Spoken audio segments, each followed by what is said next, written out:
In Numbers 14:10-11, Scripture records a critical moment of rebellion. But the whole assembly talked about stoning them. Then the glory of the Lord appeared at the tent of meeting to all the Israelites. The Lord said to Moses, "How long will these people treat me with contempt?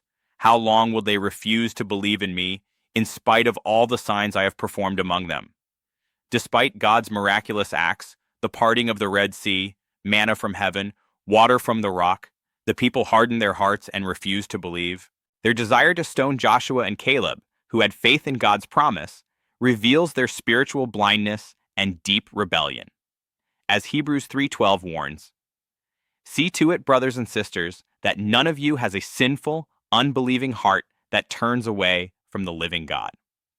God's frustration with their unbelief mirrors Jesus' lament in Luke 13:34. "Jerusalem, Jerusalem, how often I have longed to gather your children together, and you were not willing." Unbelief is not just doubt, but despite knowing God's love, righteousness, and power, he refuses to trust God and obey God. The Israelites' contempt echoes the warning in Hebrews 10:26-27. If we deliberately keep on sinning after we have received the knowledge of the truth, no sacrifice for sins is left, but only a fearful expectation of judgment and of raging fire that will consume the enemies of God. Psalm 95:7-8 exhorts, "Today, if you hear his voice, do not harden your hearts."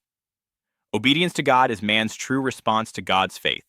Only those who love God with all their heart and soul, obey Jesus' commands, and do the will of the Father will truly understand the weight of these verses. Jesus said in John 8:47, "Whoever belongs to God hears what God says.